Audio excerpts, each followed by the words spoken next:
il y a tout un personnel politique qui a été formaté et choisi en fonction de ces options néolibérales, quoi, hein, bon, on ne voit pas... Combien de temps doivent rester en place sur la commission? Sont élus pour combien de temps? Il y a un changement de la commission européenne, normalement, c'est toutes les élections du Parlement. 5 ans. 5 ans. Le temps de la législature européenne. La commission aussi, tout ça aussi.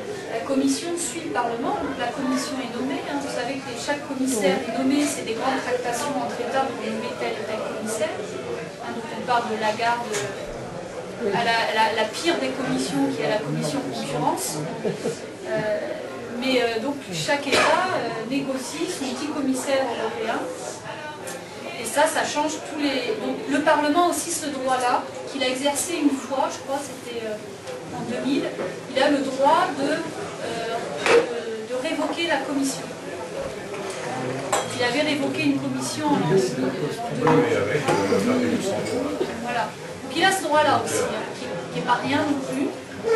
C'est certes un Parlement qui n'a pas le droit de proposer des lois, qui n'a qu'un droit de veto et que sur un certain nombre de domaines, mais ce n'est pas un Parlement croupion et ça peut être un signe politique fort en fonction du vote qui est ressorti. C'est pour ça que moi je pense que l'abstention, même si je la comprends, et par ailleurs je sais que dans la table il y en a plein qui vont s'abstenir aussi, mais personnellement je pense que quelque part c'est ce qui est recherché par ces débats.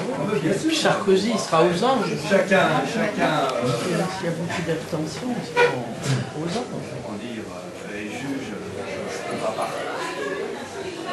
voter pour les gens qui se présentent. Même si ou à la SNCF, c'est la seule ville française où il y a des guichets qui ne sont plus tenus par des cheminots. Qu'est-ce qui se passe ici? Qu'est-ce qui se passe? Que font les grandes confédérations syndicales? Elles appellent, on va faire grève le 19. À le 26, on va faire grève encore 24 heures. Il faut pas. Mais j'adhère, je milite. Ça fait 30 ans que je milite. 30 ans, ça fait 30 ans que je change de syndicat parce que c'est des traîtres. Des traîtres à la classe ouvrière. Je comprends complètement ta colère, mais il y a une chose, c'est qu'en tant que citoyen, moi, tu auras donné ton opinion. Ça ne veut pas dire que tu as non, mais je ne peux pas donner mon opinion à des gens qui ne me représentent pas et qui ne me représenteront jamais.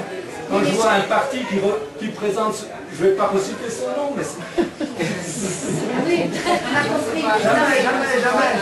Jamais, c'est impossible, c'est un rejet total. Et les autres, c'est pareil. Pourquoi? C'est un courant d'idées. Ah, voilà, ça c'est sur le et quand on voit effectivement des partis, il n'y a pas une prise de relais par rapport aux enjeux, on les ressent au quotidien. Moi je trouve effectivement derrière, quand on parle du démantèlement des services publics, c'est vrai qu'ils sont déjà oui, mais on peut avoir des gens qui cautionnent ça. Alors au niveau des syndicats, il y a effectivement une situation française. J'ai assez longtemps milité aux côtés du père d'Aurélie pour savoir ce que c'est que militer et savoir... Eh oui. Il me semble. Non, mais au niveau des...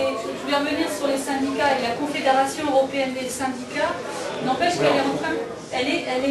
On peut dire tout ce qu'on veut, mais en tout cas, elle est en partie en train d'évoluer, je pense. Notamment, par exemple, elle s'est mobilisée depuis plus de 3 ans pour qu'il y ait une directive sur les services publics qui permettent de protéger les services publics au niveau européen.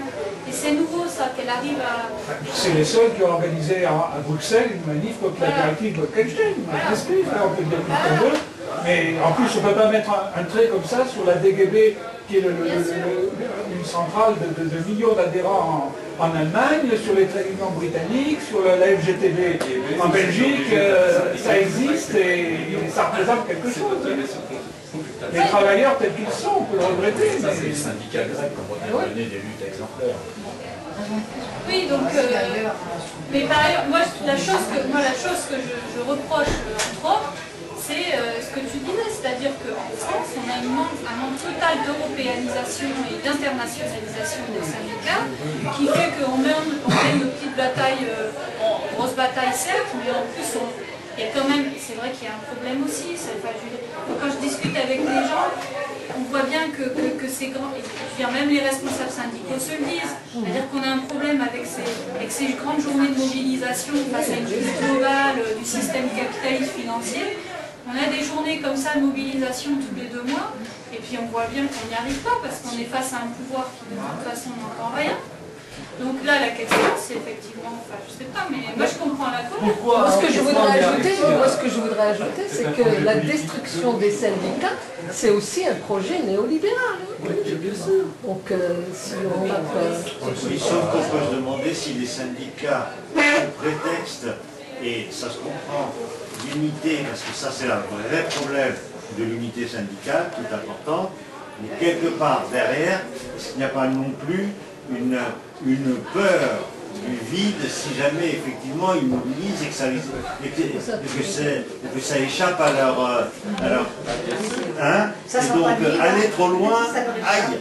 Donc attention, on ne peut pas aller trop loin non plus. Et donc une grève, quelque part ça fait un peu soupape.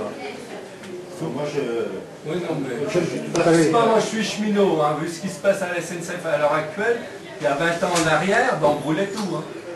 Je peux vous dire, la gare de Dijon, elle brûlait. Hein.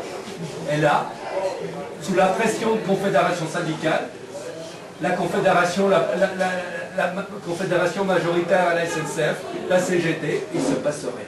Il ne se passe rien, on est contre tout mouvement pour s'affronter avec les dérives du libéralisme.